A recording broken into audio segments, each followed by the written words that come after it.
That's what Robert Fairchild used to say every evening as he reviewed his accounts in the mahogany study of Riverside Plantation, a glass of imported brandy in one hand and a silver-tipped pen in the other. Numbers don't lie. They can't deceive, can't plot, can't betray. They simply exist. Cold, neutral, absolute. Mathematical truth in a world built on convenient fictions. Robert Fairchild trusted numbers more than he trusted people. More than he trusted his overseers, his business partners, even his own family. Numbers were predictable, controllable, safe. But what Robert Fairchild never understood, what he couldn't possibly have understood until it was far too late, was that numbers could also remember. Numbers could document. Numbers could witness every transaction, every theft, every carefully hidden crime. Numbers could accumulate like rain filling a barrel drop by drop until suddenly the weight becomes too much and everything collapses. And in the hands of the right person, someone patient, someone brilliant, someone with nothing to lose and everything to prove, numbers could destroy. This is the story of a man who was never supposed to learn to read. A man who wasn't even supposed to have a name beyond the one his master gave him. A man who discovered that the greatest weapon against an empire built on lies wasn't violence, wasn't escape, wasn't even hope. It was truth, recorded in meticulous detail across hundreds of pages in 6 leather-bound ledgers that would eventually bring an entire plantation to its knees. His name was Samuel, though for years, everyone at Riverside Plantation simply called him the accountant. And by the time Robert Fairchild realized what Samuel had been doing with those ledgers, recording in the shadows while pretending to be nothing more than a useful tool, it was already far too late to stop what was coming.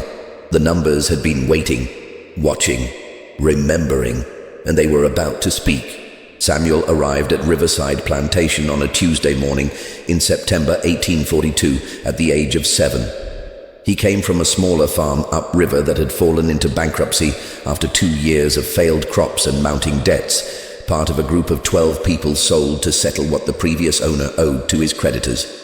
The transaction was conducted on the front lawn of the failing farm under a spreading oak tree, with the efficiency of livestock being transferred from one pen to another. Samuel was small for his age, rail-thin from insufficient food, with eyes that seemed too large for his narrow face. Eyes that watched everything even when he kept his head obediently down. Eyes that noticed things other children missed, the way the auctioneer's assistant miscounted the group twice before getting the number right, the way the prices being called out didn't match the figures being written down on the ledger, the way numbers seemed to exist in their own world, separate from the chaos of human emotions surrounding them. Most of the overseers at Riverside barely registered his presence those first few months. Just another child who would eventually be put to work in the fields once he grew strong enough to handle a cotton sack or wield a hoe for 12 hours under the merciless South Carolina sun. Robert Fairchild himself didn't even look at the boy during the purchase. He was too busy negotiating the price per head with the creditors, trying to drive the cost down by pointing out various deficiencies in the group being offered. "That one's too old," Fairchild had said, gesturing dismissively toward a gray-haired man. "Won't get 5 good years out of him. And those 2 children are practically useless for at least another 3 years. I'm taking on dead weight here." The creditor had shrugged. "Then don't buy them. I've got 2 other interested parties coming tomorrow." It was a bluff. Everyone knew it was a bluff, but Fairchild had paid anyway. 12 people for 8,400 clone. $700 each, averaged out, though of course some were valued higher than others in the actual accounting. Samuel, being small and young, was probably worth no more than $300 in Fairchild's mental calculations. An investment that might pay off in 10 years if the boy survived and grew strong. Fairchild had no idea he was purchasing the instrument of his own destruction for a bargain price. Samuel was assigned to the children's group at first, the ones too young for full field work, but old enough to be useful. They fetched water, carried firewood, helped in the kitchens, ran messages between the overseer and the main house. Simple tasks that freed up the adults for more valuable labor. But Samuel had a gift that no one at Riverside knew about yet. A gift that would have terrified anyone who understood its implications. He could count. Not just simple counting. Any child could count to 10 or 20 on their fingers. Samuel could calculate. He could see patterns in numbers the way other people saw patterns in weather or seasons. He could remember long strings of figures with perfect accuracy, could add and subtract and even multiply in his head with a speed that seemed almost supernatural, though there was nothing supernatural about it at all. Just an unusual mind that happened to work in mathematical language. His mother had noticed it first, back at the farm where he'd been born. She'd been terrified, actually, because abilities like that could be dangerous for someone in their position. Smart children asked questions. Smart children noticed inconsistencies. Smart children could become problems. Don't let them see, she'd whispered to him on their last night together. The night before, she was sold separately to a plantation in Georgia, sent away because she'd grown weak, and the previous owner needed quick cash, more than he needed workers who couldn't perform at full capacity. Don't ever let them know what you can do with those numbers, Samuel. Promise me. Samuel, only 7 years old, hadn't fully understood why his mother was so frightened, but he'd seen the fear in her eyes, had felt her hands trembling as she held his face, and he'd promised, I won't tell. I'll keep it secret. Not just secret, invisible. Pretend you're slow. Pretend you can barely count to 10. They can't know, baby. They can never know. Those were the last words his mother ever spoke to him. She was gone the next morning, sold for $200 to a man who didn't even bother to record her name, just wrote, one female, aged approx 30 field worker, in his ledger. Samuel never saw her again. For 2 years at Riverside, he kept that promise. He worked in the kitchens at first, fetching water from the well, carrying firewood from the pile behind the quarters to the cooking fires, scrubbing pots until his small hands were raw. He watched, and he listened, and he counted everything. Always silently, always in his head where no one could see. He counted the meals prepared each day. 23 people working in and around the main house, receiving 1 meal of cornmeal mush and whatever scraps came back from the Fairchild family's table. 67 people in the fields, receiving 2 meals, morning and evening, of the same cornmeal supplemented with salt pork once a week. He counted the supplies that arrived. Deliveries came every Tuesday and Friday. Flour, sugar, coffee for the main house, cornmeal and salt pork for everyone else. Fabric for clothing twice a year, tools and equipment as needed. He counted the people who disappeared. 3 in his first year at Riverside, 1 old woman who died of fever in the winter, 1 young man who was sold after breaking his leg and healing improperly, 1 girl about Samuel's age who simply vanished one day and was never spoken of again. Though Samuel heard whispered conversations that made him understand she'd run away and been caught and sold south to a harsher place as punishment. And he counted the new arrivals who came to replace those who left. 4 people in that first year, purchased at various prices that Samuel overheard the overseers discussing. He counted discrepancies. That was the key, really. Not just counting things, but noticing when the numbers didn't match. When Fairchild's overseer claimed 32 bushels of corn had been used for the week's rations, but Samuel had watched only 28 bushels actually distributed. When the supply wagon arrived with 40 sacks of cornmeal, but the inventory book recorded 45. When Fairchild purchased 4 people, but only 3 appeared at Riverside, the 4th presumably sold elsewhere for a quick profit that wouldn't appear in any official records. Samuel noticed all of it. And because he was 7, then 8, then 9 years old, because he was small and quiet and kept his eyes down and never caused trouble. No one noticed him noticing. No one except Martha, the head cook, who'd taken a liking to the quiet boy who worked efficiently and never complained. You got something special in that head of yours, Martha had said to him one evening when they were alone in the kitchen.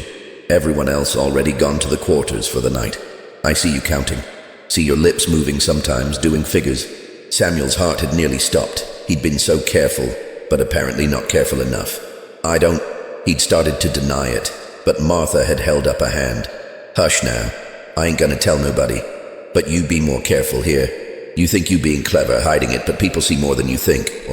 And what you got, that gift with numbers, that could be useful or it could be dangerous, depending on who knows about it. My mama said to keep it secret. Your mama was smart. But Samuel, Martha had knelt down so she was eye level with him, her weathered face serious. Sometimes secrets need to come out at the right time, not now. You too young now, and it wouldn't serve nothing but getting you sold away or worse. But someday maybe that gift of yours could mean something, could do something. You understand? Samuel hadn't understood, not really, but he'd nodded anyway. Good boy. Now go on to bed. And Samuel, Practice your counting in your head where nobody can see. Get so good at it that numbers become like breathing. Because if the time ever comes when you need that gift, you're going to need to be better at it than anybody expects. It was Martha who taught him his letters secretly over the course of the next 2 years. Not proper reading. That would have been too dangerous if discovered, but enough that he could recognize written numbers and basic words. She'd use a stick to draw figures in the ash of the cooling cooking fire, showing him how to write 1, 2, 3, how those symbols corresponded to the quantities in his head. "Why are you helping me?" Samuel had asked once. Martha had been quiet for a long time. "Had a son once," she'd finally said. "About your age. He was smart too smart. Started asking questions about things he's seen, things that didn't add up. Overseer heard him talking, told the master, and..." She'd trailed off, but her meaning was clear. "So maybe I'm helping you because I couldn't help him. Maybe I'm helping you because someone with a gift like yours shouldn't have to hide it forever. Or maybe I'm just a foolish old woman. Don't matter. Just learn what I'm teaching you and keep your mouth shut about it." By the time Samuel was 9 years old, he could write all the numbers from 0 to 1,000. He could do addition and subtraction on paper, though he was still faster in his head. He could recognize about 50 written words, mostly related to quantities and measurements: bushel, pound, dollar, paid, owed. And he was beginning to understand something that would change the course of his life. The entire plantation operated on numbers. Everything was calculated, measured, valued in dollars and cents. And those numbers were recorded in ledgers that lived in Robert Fairchild's study. Samuel had seen the ledgers, of course. He cleaned the study twice a week, dusting the shelves and sweeping the floor, while Fairchild was out inspecting the fields or conducting business in Charleston. The ledgers sat on a shelf behind the desk, large leather-bound books with dates written on their spines in gold lettering. Samuel had never dared to open them. Not then. The risk was too great, and he wouldn't have been able to understand most of what was written in them anyway. But he'd thought about them, wondered what secrets those books contained, what the numbers inside them might reveal if someone knew how to read them properly. It was in the spring of 1844, when Samuel was 9 years old, that everything changed. The moment that would set him on the path to becoming the accountant. He was carrying a bucket of water through the yard on a warm April morning. The kind of morning when the air smelled like flowers and possibility. When he heard shouting coming from the main house, loud, angry shouting that made Samuel freeze in place, water sloshing over the bucket's rim. Through the open window of the study, he could see Robert Fairchild and another man, Thomas, the free black man who came from Charleston twice a week to manage the plantation's accounts. Thomas was educated, could read and write and calculate, and Fairchild paid him a small wage to keep the books in order because Fairchild himself didn't have the patience for detailed bookkeeping. But right now, Fairchild looked anything but pleased with Thomas's work. "These numbers don't balance," Fairchild was shouting, slamming his palm on the desk hard enough that the ink pot jumped. "I purchased 40 barrels of molasses in January, Thomas. 40 barrels. According to your books, we should still have 22 barrels remaining. I have my foreman telling me we have only 16 barrels in the storehouse." Thomas was sweating despite the mild temperature, flipping through pages frantically, his hands shaking slightly. "Sir, I've recorded every distribution exactly as you reported it to me." "Then either you're incompetent or someone is stealing from me. 6 barrels don't just vanish into thin air. Perhaps if we review the distribution records..." "I don't pay you to make excuses, Thomas. I pay you to keep accurate books, and clearly you're failing at that basic task." Samuel stood frozen by the window, knowing he should move along, knowing that being caught listening to his master's business could result in punishment. But something about the numbers Fairchild had just mentioned made him pause, made his mind automatically start calculating even though he knew he shouldn't. 40 barrels purchased. 22 should remain according to the books, but only 16 actually exist. 6 barrels missing. His mind worked through the problem the way it always did with numbers, pulling up memories with the same precision that Fairchild's ledgers should have maintained but apparently didn't. January purchase, 40 barrels. Samuel remembered the delivery, remembered counting them as they were unloaded from the wagon. 40 barrels confirmed. February. Samuel had watched Martha use 3 barrels for the big dinner party Fairchild had hosted for business associates from Charleston. Expensive desserts, elaborate dishes that required molasses. 3 barrels, recorded properly in Thomas's books according to what Fairchild was saying. March. 4 barrels had been distributed to the field workers as part of their monthly rations, something Fairchild did occasionally when he was in a generous mood or trying to encourage better work during the busy season. 4 barrels, also properly recorded. That was 7 barrels used. 40 minus 7 equals 33. But Fairchild's book said only 18 had been used, leaving 22, and reality showed only 16 remaining. The discrepancy wasn't Thomas's fault. The discrepancy existed because someone had taken 6 barrels without reporting it, and Samuel knew exactly when that had happened. Late one night in February, Samuel had been awakened by the sound of a wagon in the yard. He'd peered out through a crack in the wall of the quarters and had seen 5 or 6 barrels. He couldn't be certain of the exact number in the darkness, being loaded onto a wagon by Fairchild's nephew, Charles, who managed the plantation's cotton sales in Charleston and visited Riverside occasionally. Samuel had thought nothing of it at the time. Masters and their families moved goods around all the time. It wasn't his business to question why or where. But now, doing the mathematics in his head, Samuel understood. Those barrels had been taken by Charles, taken without being recorded in the books, either sold for personal profit or used for some other purpose that Fairchild didn't know about or had conveniently forgotten about when it came time to account for the discrepancy. The missing barrels weren't stolen by workers. They'd been taken by family, and Thomas was about to be blamed for a theft he hadn't committed and a discrepancy he hadn't created. Samuel stood there in the warm spring sunlight, water bucket heavy in his small hands, and faced a choice. He could walk away, say nothing, let Thomas take the blame. It wasn't Samuel's problem. Getting involved would only draw attention to himself, would risk revealing the one thing his mother had made him promise to keep hidden, or he could speak up. Risk everything for the sake of a man he barely knew, for the sake of truth, for the sake of numbers that didn't lie even when people did. Samuel had no idea that this single moment would define the rest of his life, that the choice he was about to make would set in motion a chain of events that would eventually destroy Robert Fairchild and everything he'd built. All Samuel knew was that watching an innocent man be blamed for something that wasn't his fault felt wrong in a way that made his stomach hurt. But in the end, on that spring morning in 1844, Samuel said nothing. He walked away before anyone noticed him, poured the water where it needed to go, and returned to his work with his heart pounding and his mind racing. He was 9 years old, too young, too powerless. Speaking up would have accomplished nothing except getting himself in trouble. But as he worked through the rest of that day, scrubbing pots in the kitchen while Martha hummed a quiet song, Samuel couldn't stop thinking about those numbers, about the injustice of Thomas being blamed, about the way Fairchild didn't even consider that his own family might be the source of the problem, about the way numbers could tell a story that people didn't want to hear. 3 days later, Thomas was dismissed. Fairchild accused him of poor record-keeping at best, possible complicity and theft at worst. The man left Riverside Plantation in disgrace, his reputation damaged, unlikely to find similar work again in Charleston, where everyone would hear about his supposed incompetence. Samuel watched him leave from the kitchen window, saw the way Thomas's shoulders slumped as he loaded his few possessions into a small cart, and felt something harden in his chest, something cold and determined. He couldn't fix what had happened to Thomas, but he could remember it, could learn from it, could make sure that someday the truth hidden in those numbers would matter. Samuel didn't know how yet. He was 9 years old, barely educated, legally classified as property rather than a person. He had no power, no authority, no realistic hope of changing anything. But he had a gift. He had numbers. And he had time. That night, lying on the hard floor of the quarters where he slept, Samuel made a decision that would shape the next 16 years of his life. He would learn everything he could about numbers, about accounting, about the way plantations tracked their operations.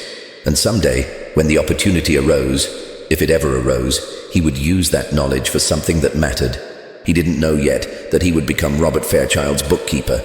Didn't know that he would spend 12 years secretly documenting every crime, every theft, every hidden transaction that passed through Riverside Plantation. Didn't know that his patience and his precision with numbers would eventually bring the entire operation crashing down. All he knew was that numbers didn't lie. And he was very, very good with numbers. For 6 months after Thomas's dismissal, Riverside Plantation operated without a proper bookkeeper. Robert Fairchild tried to manage the accounts himself at first, sitting in his study every evening with the ledgers spread before him, a deep frown creasing his forehead as he attempted to track the countless daily transactions that kept a large plantation functioning. It was harder than he'd anticipated. Much harder. Fairchild understood profit and loss in broad strokes. He knew when he was making money or losing it, knew roughly what his cotton crop should fetch at market, understood the basic economics of his operation. But the daily details, the endless calculations of supplies purchased and distributed, goods sold and services rendered, workers maintained and equipped, it overwhelmed him quickly. He would sit at his desk for hours, trying to balance columns that refused to balance, searching for arithmetic errors that multiplied the more frustrated he became.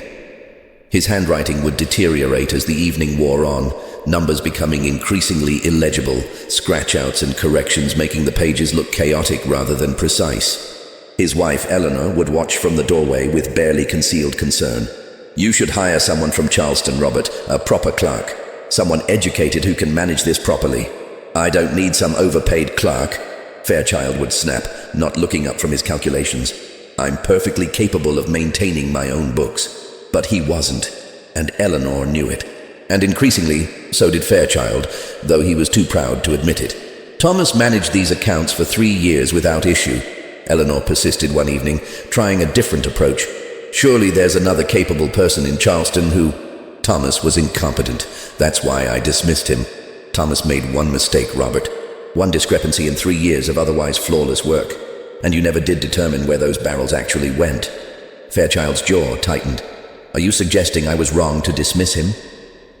"I'm suggesting that hiring a bookkeeper isn't an admission of weakness. It's good business sense.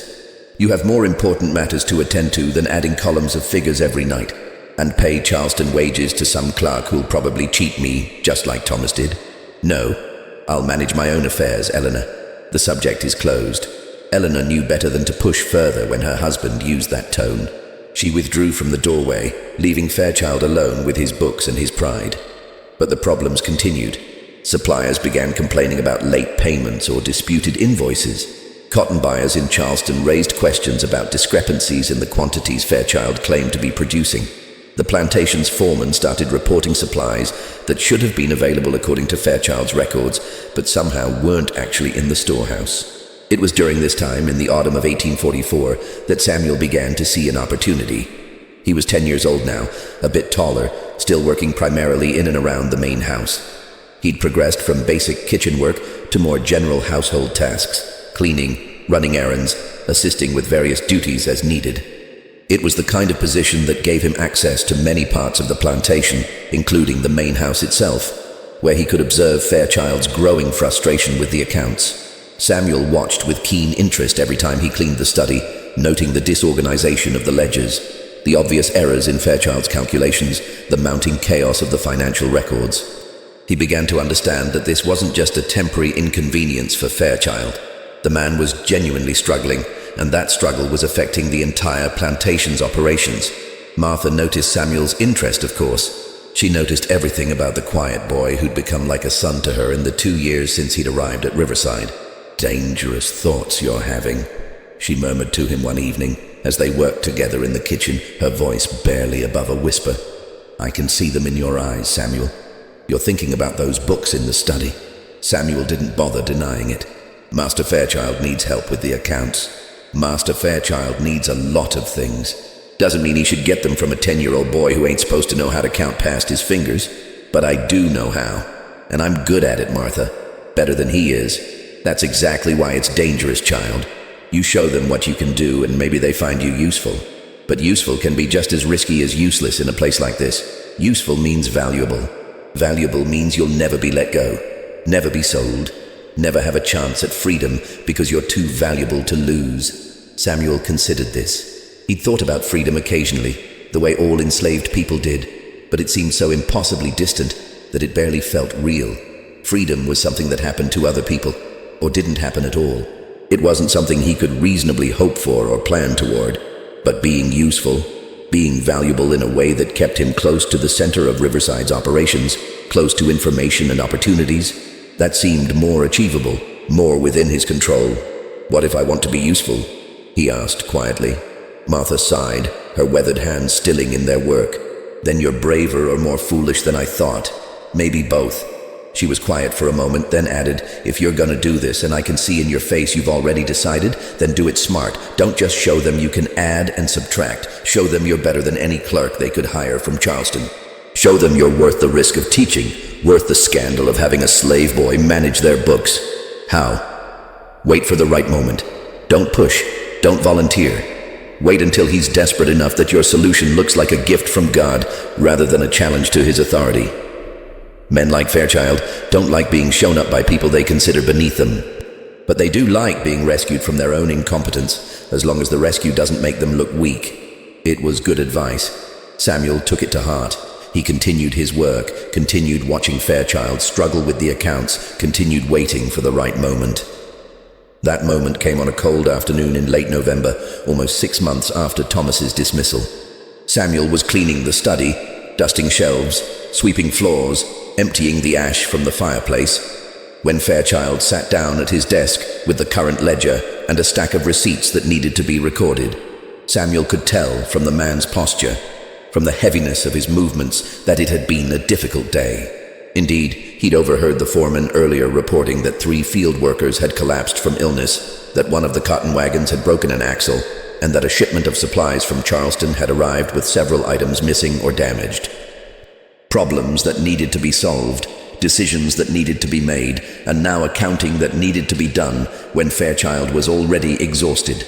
Samuel worked quietly in the corner, making himself as invisible as possible, while Fairchild began the laborious process of recording the day's transactions. He could see the man's frustration mounting as he tried to add columns of figures, getting different totals each time, scratching out errors, starting over. After 20 minutes, Fairchild threw his pen down on the desk with enough force to splatter ink.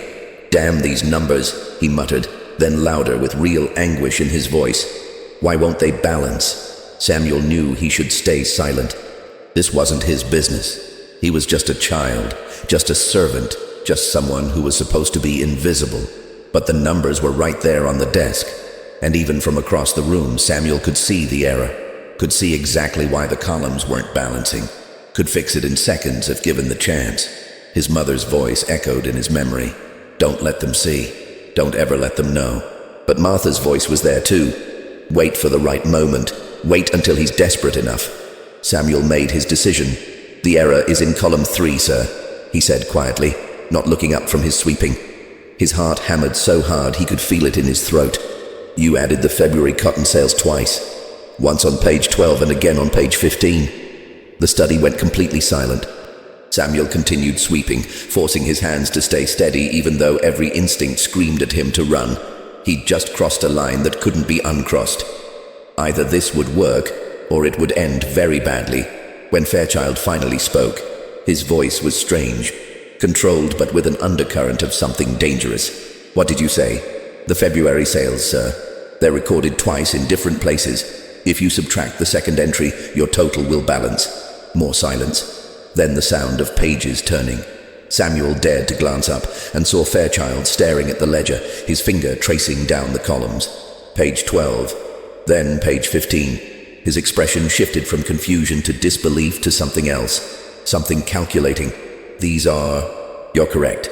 Fairchild looked up at Samuel with eyes that suddenly seemed to see him for the first time as something other than part of the furniture.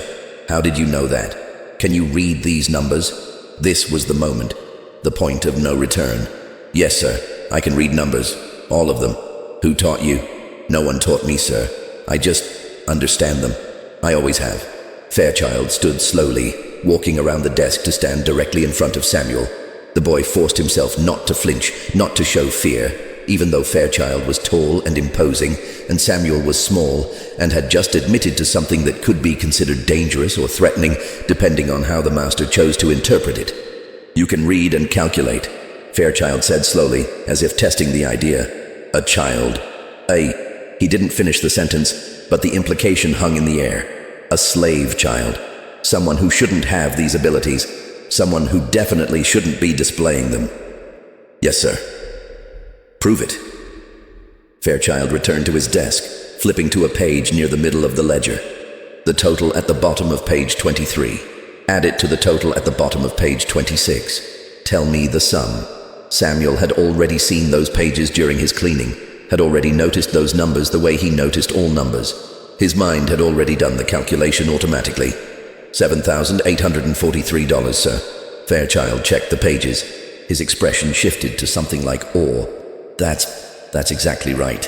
How did you calculate that so quickly? I saw the pages when I was cleaning earlier, sir. I remember the numbers. You remember them? From hours ago? Yes, sir. Numbers stay in my head once I've seen them. Fairchild sat back down slowly, his eyes never leaving Samuel's face. The boy could practically see the calculations happening behind those eyes. Not mathematical calculations, but practical ones. Value assessments, risk versus reward, opportunity versus scandal. Can you write? Fairchild asked finally. No, sir, not well. I know my numbers written down in a few words, but I can't write properly. But you could learn. I believe so, sir, if someone taught me. The study fell silent again, but it was a different kind of silence now. Not dangerous, but contemplative. Fairchild was thinking, weighing options, seeing possibilities that hadn't existed 5 minutes ago. Finally, he asked the question that would change both their lives. Would you like to help me with these books, boy? Learn to do this properly? Samuel knew what this meant. It meant being pulled out of the normal work routines. It meant special treatment that would make some people jealous and others suspicious. It meant being noticed, being watched, being valuable in a way that could become its own kind of prison. But it also meant access, information, understanding the inner workings of the plantation in a way no other enslaved person would ever have. It meant power of a sort, the power that comes from knowing things others don't know. Yes, sir, Samuel said quietly. I would like that very much. Then we'll begin tomorrow, 1 hour each evening. I'll teach you to write properly, and you'll help me with these accounts. But Samuel, Fairchild's voice took on a warning tone, this arrangement stays between us. You don't speak of it to the other servants. You don't boast about it. You simply do the work I assign you and nothing more. Understood? Yes, sir, I understand. Good. Now finish your cleaning and go about your regular duties. Tomorrow evening, we begin. Samuel completed his work and left the study, his mind reeling. He'd done it. He'd taken the first step on a path that would eventually lead to something he couldn't yet imagine. Something that would take 12 more years to fully unfold. When he returned to the quarters that evening and found Martha waiting with his dinner, a bowl of thin soup and a piece of cornbread, she took one look at his face and knew something had changed. You did it, she said simply. You showed him. I showed him. And I start tomorrow. He's going to teach me to write, going to let me help with the accounting. Martha was quiet for a long moment, her expression unreadable. Finally, she pulled Samuel into a rare embrace, holding him tight enough that he could feel her trembling slightly. Then you be smart about this, you hear me? Smarter than you've ever been. Learn everything he'll teach you. Become so good at this that he can't imagine doing without you. But Samuel, she pulled back to look him in the eyes, don't ever forget what we are to them. Don't let his teaching make you think you're special or safe or anything other than property that happens to be useful. The moment you stop being useful, or the moment you become threatening, all this will end. And that ending might not be gentle. I know. Do you? Really? Samuel thought about that, about what he was getting into, about the risks and the limited rewards. About the fact that no matter how valuable he became, he would still be enslaved, still be property, still be subject to Fairchild's whims and moods and needs. I know, he said again. But Martha, even if I'm just property to him, even if this doesn't change what I am, at least I'll understand. I'll see how everything works. I'll know things. And maybe someday knowing things will matter. Martha studied his face for a long moment, then nodded slowly. You got your mama's eyes, she said quietly. Seeing things, understanding things. I just hope you got more luck than she did too. They didn't speak of it again that night, but as Samuel lay down to sleep, his mind was already racing ahead, already thinking about what he would learn, what he would see, what opportunities might present themselves. He had no way of knowing that this was the beginning of something that would eventually destroy Robert Fairchild's entire operation. That the trust Fairchild was placing in him would become the weapon that brought everything crashing down. All Samuel knew was that tomorrow he would start learning to write, learning to keep proper accounts, learning to navigate the world of plantation bookkeeping from the inside. And in learning those things, he would discover something that would define his entire life. That information carefully gathered and meticulously recorded could become more powerful than any act of rebellion or resistance. Numbers didn't lie, but they could wait. They could accumulate in the shadows. They could be patient. And so could Samuel. The transformation happened gradually, over months and then years, so slowly that even people who saw Samuel every day didn't fully register what was occurring. It started with the evening lessons. Every day as the sun set and the field workers returned to their quarters, Samuel would present himself at the study door. Fairchild would admit him, and for 1 hour, precisely 1 hour timed by the clock on the mantel, they would work together on writing and accounting. Fairchild proved to be a surprisingly patient teacher when it suited his purposes. He started with the basics: proper penmanship, how to form letters clearly and consistently, how to write numbers in a way that couldn't be misread even years later when the ink had faded. These were foundational skills for bookkeeping, and Fairchild drilled them relentlessly. "A ledger is worthless if it can't be read," he would say, watching Samuel practice writing the same numbers over and over on sheets of paper. "Your 7 must never look like a 9. Your 5 must never look like a 3. Clarity is everything in accounting." Samuel absorbed these lessons with the same focused intensity he brought to everything involving numbers. His handwriting improved rapidly, becoming neat and precise, every character formed with careful deliberation. After 2 weeks of pure writing practice, Fairchild introduced him to the structure of double-entry bookkeeping, the system by which every transaction was recorded twice, once as a debit and once as a credit, ensuring that the accounts always balanced. It was elegant in its logic, and Samuel understood it almost immediately. "Every dollar that comes in must be accounted for," Fairchild explained, showing Samuel how to record a cotton sale. "The money enters the cash account here, that's a debit, and it's balanced by a credit here in the cotton sales account. See? The total debits always equal the total credits. If they don't balance, you know there's an error somewhere." "Or a theft," Samuel said without thinking, then immediately wished he could take the words back. But Fairchild just gave a slight smile.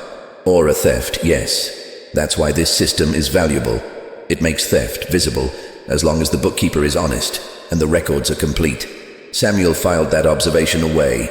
As long as the bookkeeper is honest, as long as the records are complete.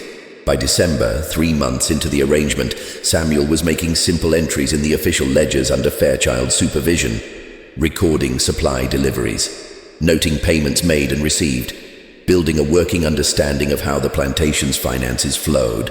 And all the while, he was learning things that Fairchild never intended to teach him. He was learning the economics of slavery itself, the cold calculations that reduced human beings to numbers in a ledger book. Each person at Riverside had a value assigned to them, recorded in the asset ledger. Field workers worth between $800 and $200 depending on age, health, and skill.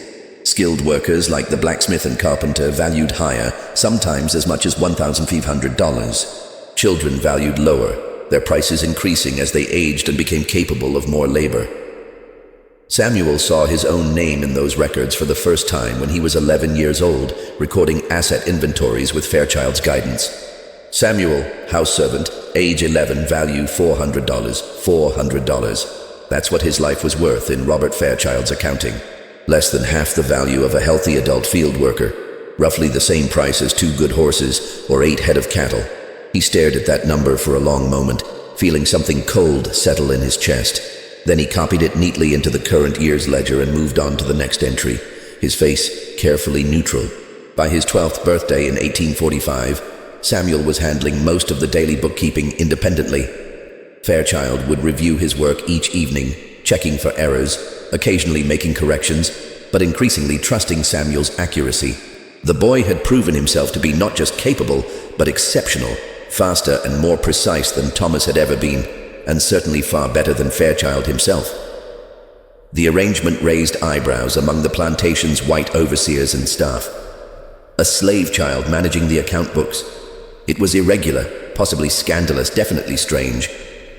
But Fairchild dismissed any concerns with confident authority. "The boy has a gift for figures," he would say. "It would be foolish not to use it, and he's supervised at all times. There's no risk of impropriety." What Fairchild didn't say, what he perhaps didn't fully recognize, was that he had become dependent on Samuel's skill. The accounts had never been more organized, more accurate, more reliable. For the first time in years, Fairchild could look at his ledgers and know exactly where his plantation stood financially. And Samuel noticed everything. He noticed when Fairchild began entertaining guests from Charleston more frequently, wealthy men interested in investing in Riverside's expansion. He recorded the investments that came in: $15,000 from a textile merchant, $8,000 from a banker, $12,000 from a shipping company owner. All of it carefully documented in the books as capital contributions to be repaid with interest from future cotton profits. He noticed when Fairchild purchased additional land in 1846, expanding Riverside by 200 acres at a cost of $6,000. And when Fairchild purchased 15 more workers to cultivate that new land, spending another $14,000 at various auctions. He noticed when the debts began to accumulate: loans from banks in Charleston to cover expansion costs, notes payable to suppliers, interest charges that mounted month by month. And most significantly, Samuel noticed when Fairchild began recording numbers that didn't quite match reality. It started small. A cotton shipment recorded as 30 bales, when Samuel had counted only 28 being loaded onto the wagon. Supply costs recorded as $150, when the actual receipt showed $165.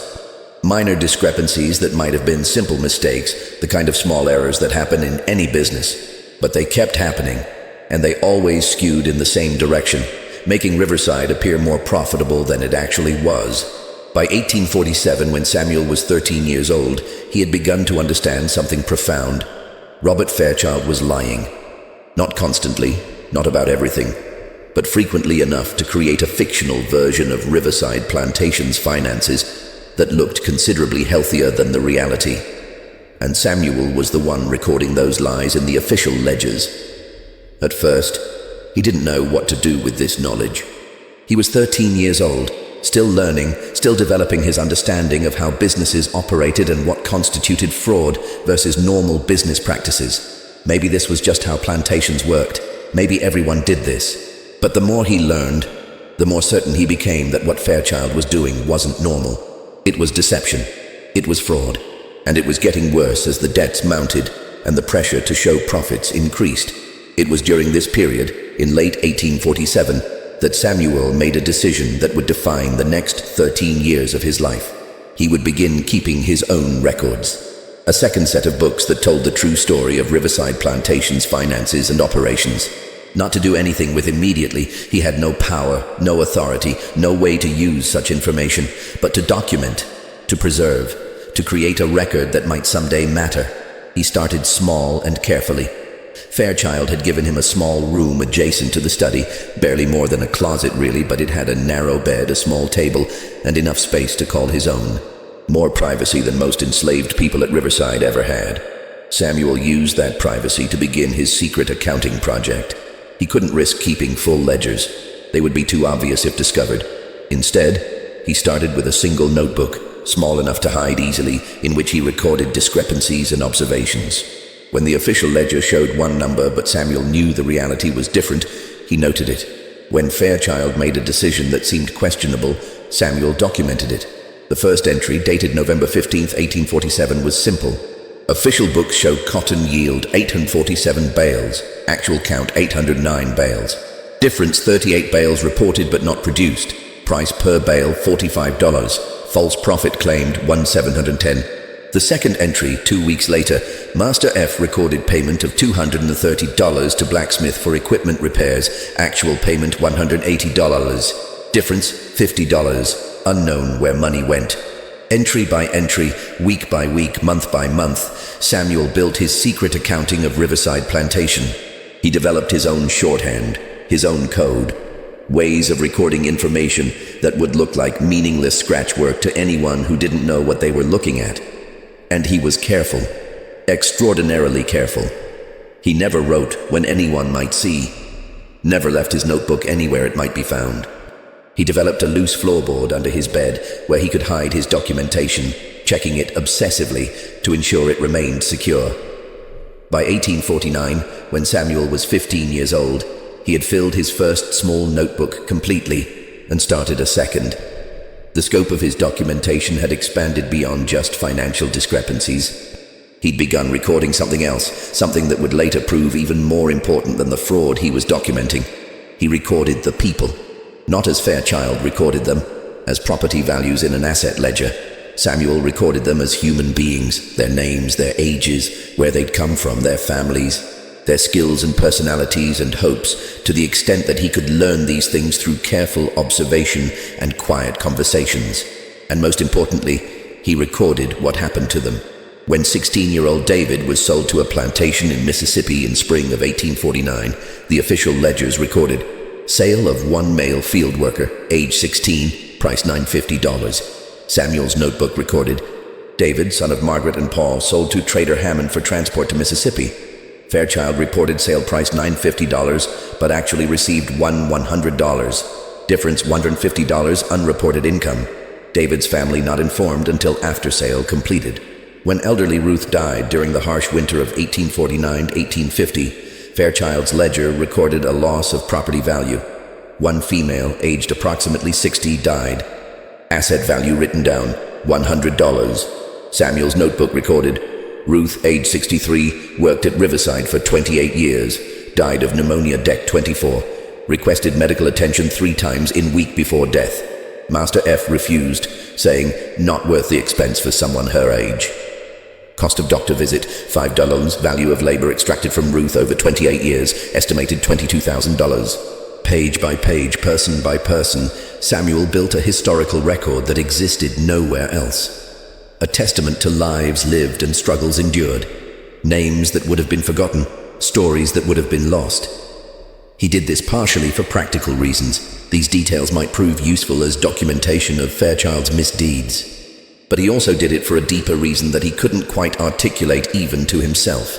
He did it because these people deserved to be remembered as people, not as numbers in an asset column, because their lives had meaning beyond their economic value to Robert Fairchild, because Samuel himself was in those same ledgers, reduced to a dollar amount, and he understood viscerally what it felt like to be counted but not seen, valued but not respected, recorded but not remembered. Martha noticed the change in Samuel as he grew older, noticed the way he would sometimes get a distant look in his eyes, as if he were seeing something no one else could see. You carrying something heavy, she observed one evening when Samuel was 17, helping her prepare the next day's meals. Can see it in the way you move. What you carrying, child? Samuel was quiet for a long time. He trusted Martha more than anyone else at Riverside, but even so, telling her about his secret documentation felt dangerous. The fewer people who knew, the safer the information would be. But Martha wasn't just anyone. She'd taught him his first letters. She'd encouraged him to develop his gift with numbers. She'd warned him about the risks and supported him anyway. I'm keeping records, he said finally, quietly, glancing around to ensure they were truly alone. Of everything. The real numbers, not the ones Master Fairchild wants in the books. And the people. What happens to them. Their stories. Martha went very still. Samuel, that's dangerous. If he ever found out. I know, but someone needs to remember. Someone needs to write down what's actually happening here. What you gonna do with these records? I don't know. Maybe nothing. Maybe they'll just exist, hidden away forever. But at least they'll exist. At least the truth will be written down somewhere, even if no one ever reads it. Martha studied his face for a long moment, then nodded slowly. You got your mama's courage, she said quietly. And your mama's stubbornness too. Just be careful, Samuel, please. You're like a son to me. I couldn't bear to see something happen to you because of this. I'm careful. I promise. And he was. For years, Samuel maintained his double existence with meticulous precision. During the day, he was Robert Fairchild's trusted bookkeeper, recording the fiction that Fairchild needed to maintain for investors and creditors. During stolen moments at night, by candlelight in his small room, he was a different kind of accountant, one who recorded truth rather than convenient lies. By 1853, when Samuel was 19 years old, he had filled 4 notebooks with his secret documentation. He'd also graduated to proper ledgers, having carefully acquired blank ledger books through various means. One purchased with small amounts of money he'd saved from occasional tips, Another found abandoned in a storeroom. A third borrowed from a supply order where Fairchild had purchased extra books and wouldn't notice one missing. These hidden ledgers were his life's work, his purpose, the thing that made the contradiction of his existence, helping Fairchild maintain lies while privately recording truth, feel meaningful rather than simply tragic. He'd organized them carefully. Ledger 1 covered 1847-1849 and contained primarily financial discrepancies and early observations. Ledger 2, 1849-1851, expanded to include more detailed documentation of people sold or deceased. Ledger 3, 1851-1853, showed Fairchild's growing financial desperation and increasingly bold fraudulent practices. Ledger 4, begun in 1853, tracked what Samuel had come to think of as the unraveling, the point at which Fairchild's debts and deceptions began to outpace his ability to cover them up.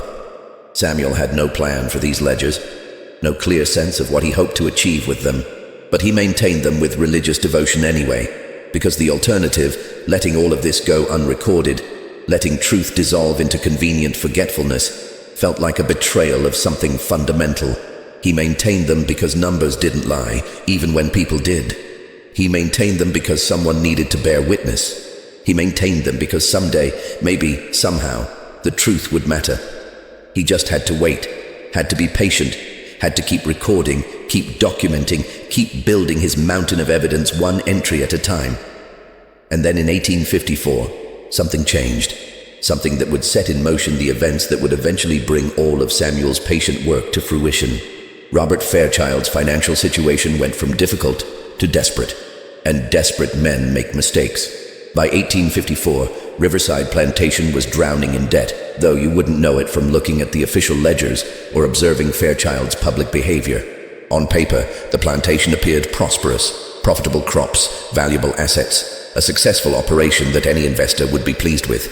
In reality, Fairchild owed approximately $67,000 to various creditors, a staggering sum that grew larger every month as interest accumulated. Samuel knew this because he tracked the true debts in his hidden ledgers, even as he recorded the sanitized version in the official books. The crisis had multiple sources. Fairchild had borrowed heavily in the early 1850s to expand Riverside's operations, purchasing land and workers with money he expected to pay back quickly through increased cotton production. But cotton prices had fluctuated unpredictably, sometimes dropping below the cost of production. Meanwhile, his expansion had created massive overhead costs, more mouths to feed, more supplies to purchase, more equipment to maintain. Compounding the problem, Fairchild lived extravagantly. He dressed in expensive clothes, served imported wines at his dinner parties, maintained a stable of fine horses, and traveled frequently to Charleston to socialize with the city's elite. These expenses, which might have been sustainable for a genuinely profitable plantation, were bankrupting Riverside. But Fairchild couldn't admit the truth, couldn't scale back his lifestyle, couldn't acknowledge that his expansion had been a mistake.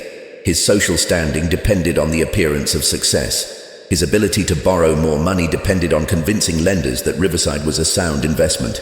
So he lied, and those lies became more elaborate and more dangerous as time went on. Samuel documented all of it. In March 1854, Fairchild reported a cotton yield of 1,240 bales to his investors. The actual production was 987 bales. The difference, 253 bales, represented approximately 11,185 in fictional profits that existed only on paper. In June 1854, Fairchild took out a new loan from a Charleston bank, using Riverside's valuable assets as collateral. The loan application listed 43 adult workers as part of those assets. The reality was that Fairchild had already secretly sold 8 of those people to cover previous debts, but he hadn't reported the sales to the bank. He was using property he no longer owned as collateral for new borrowing. In September 1854, Fairchild received $4,200 from investors as capital for purchasing new equipment. Instead of buying equipment, he used the money to pay overdue interest on existing loans. The equipment purchase was recorded in the books as if it had happened, with false receipts created to justify the expenditure. Each of these actions was fraudulent. Each one represented not just financial deception, but criminal behavior that could result in prison time if discovered and proven. and Samuel recorded every single instance with meticulous detail in his hidden ledgers. He recorded the dates, the amounts, the nature of each deception. He noted which investors or creditors were being deceived. He documented the real transactions that the false records were designed to hide. And when possible, he noted the names of other people who knew about or were involved in the frauds. Fairchild's nephew Charles, who frequently helped arrange secret sales, the plantation foreman who sometimes provided false production numbers, a clerk in Charleston who created backdated receipts for a fee. By the end of 1854, Samuel's fourth ledger was nearly full, and he began a fifth. This one he organized differently, creating separate sections for different types of fraud: false production reports, unreported sales, misappropriation of investor funds, use of non-existent assets as collateral, tax evasion through underreported income. It read like an indictment, which, in a sense, it was.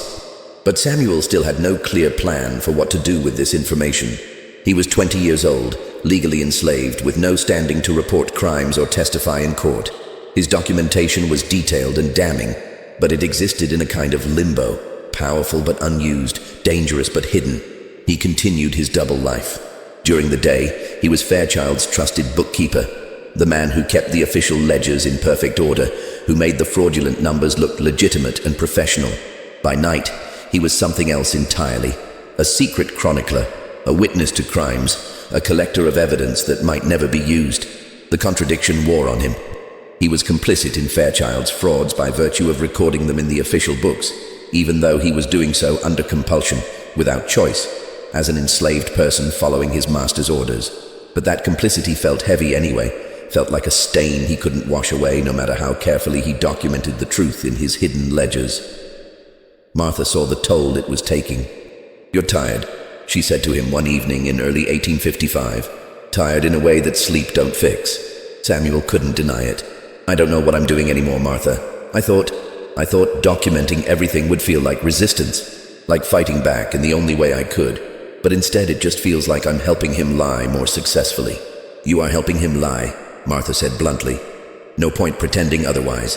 You write those numbers in his books, and those numbers go out into the world, and people believe them because they look professional and legitimate.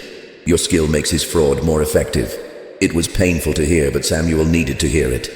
"So what do I do? Refuse to keep the books? That just gets me sold or beaten or worse.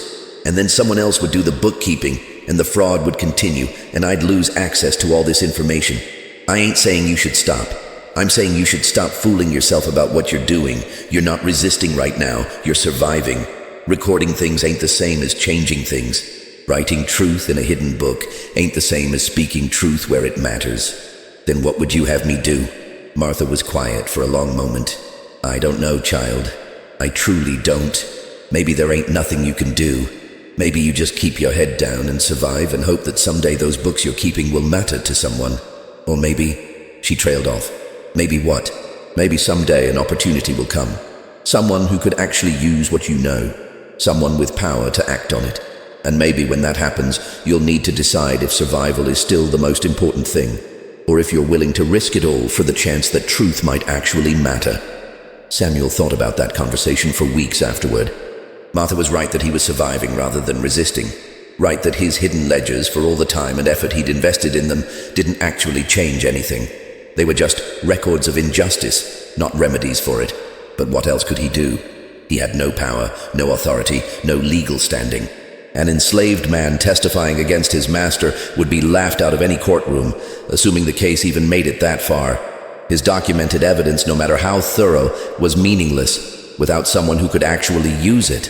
So he continued documenting, continued waiting, continued surviving, and the fraud continued to escalate. In 1855, Fairchild's financial situation became truly dire. Interest payments on his various debts were consuming nearly all of Riverside's actual profits. He'd borrowed as much as the Charleston banks would lend him. His investors were starting to ask uncomfortable questions about returns on their capital.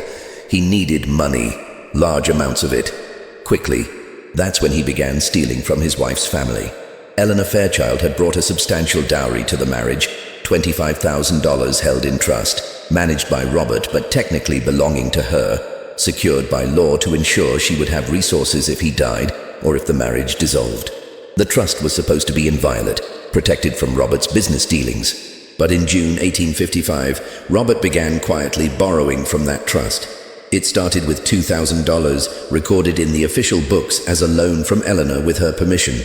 Samuel knew that Eleanor hadn't given permission because he'd heard them arguing about it through the study door. "You have no right, Robert. That money is legally mine." "It's temporarily borrowed, Eleanor. An investment opportunity that will pay returns that benefit both of us. I'll repay it within 6 months. You said the same thing about the last investment opportunity and the one before that. I want my money left alone." But Eleanor had no real power to stop her husband. The law gave Robert control over her property. Her protests were noted and ignored.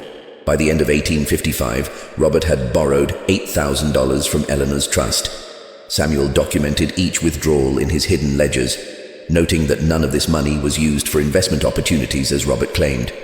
Instead, it went to pay down debts, to cover interest payments, to maintain the illusion that Riverside was still solvent. In the official books, these withdrawals were recorded as legitimate loans, properly authorized, earning interest that would eventually be repaid.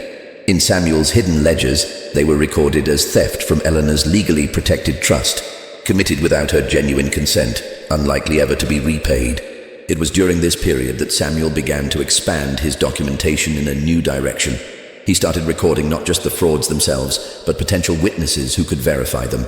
When Fairchild made a secret sale of 3 workers to a trader named Colburn in September 1855, Samuel noted not just the sale itself, but every detail that might be used to verify it later.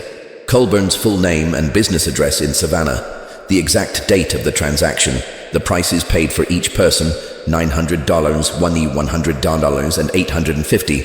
The fact that the sales were not reported to Riverside's business partners who technically co-owned those workers. When Fairchild created a false receipt for equipment purchases in November 1855, Samuel noted which Charleston merchant's name had been forged on the receipt, making it possible for someone to verify that no such sale had actually occurred.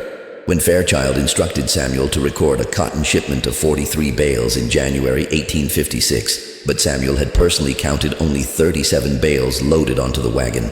He documented the names of the wagon drivers and dock workers who could potentially testify to the actual quantity shipped. Samuel was building a case, not consciously, not with any clear plan for how it would ever be presented or to whom, but the instinct to document thoroughly, to create verifiable proof, to anticipate what an investigator or prosecutor might need. That instinct guided him even when he had no reason to believe anyone would ever investigate. By mid-1856, Samuel was maintaining 6 hidden ledgers, each focused on different aspects of Riverside's operations. Ledger 1, financial frauds and misrepresentations to investors and creditors. Ledger 2, unreported sales and use of non-existent assets as collateral. Ledger 3, misappropriation of Eleanor's trust fund. Ledger 4, tax evasion through underreported income. Ledger 5, personal records of people sold, separated, or deceased. Ledger 6, potential witnesses and verification sources for various frauds. He'd developed a sophisticated hiding system. The floorboard under his bed concealed 3 of the ledgers. 2 more were hidden inside a hollowed-out section of the wall, behind a loose board. The 6th he kept in a waterproof cloth, wrapping buried in a jar beneath the floor of the kitchen storehouse, where Martha knew about it, but no one else would think to look. He'd also created a primitive index system, allowing him to cross-reference entries between ledgers. If someone wanted to understand a particular fraud, Samuel could point them to the relevant pages across multiple books, showing how different pieces of evidence connected and corroborated each other. It was, in its way, a masterpiece of accounting and documentation, far more sophisticated than the official ledgers that Fairchild and the investors relied on. And Samuel continued to add to it, entry by entry, day by day, even as the futility of his project weighed on him more heavily with each passing month. What was the point? What could these ledgers ever accomplish when he had no way to use them? No audience to present them to, no legal standing to make them matter. The question haunted him through 1856 and into 1857. He was 23 years old, had been documenting Fairchild's crimes for nearly a decade, and had nothing to show for it except 6 hidden ledgers that would probably be destroyed if they were ever discovered. He thought about giving up sometimes, about burning the ledgers, destroying the evidence, relieving himself of the burden of carrying these secrets, about just being what Fairchild thought he was, a useful tool, valuable property, nothing more. But he couldn't bring himself to do it, couldn't bear the thought of all that truth simply ceasing to exist, all those names and stories and documented crimes vanishing as if they'd never been real. So he continued, not because he believed it would lead anywhere, but because the alternative, silence, forgetfulness, complicity without even the consolation of hidden truth, felt worse. He continued because numbers didn't lie, even when no one was listening to what those numbers said. He continued because someone needed to remember, even if that someone was only himself. And then, in May of 1858, everything changed. A stranger arrived at Riverside Plantation, a man with credentials from the Charleston government office, claiming to be conducting routine financial audits of major plantations in the region. His name was James Hartford. And though Samuel didn't know it yet, Hartford would become the person who finally gave purpose to 10 years of secret documentation. The opportunity Martha had predicted was finally arriving, and Samuel would soon have to decide whether survival was still the most important thing, or whether he was willing to risk everything for the chance that truth might actually matter.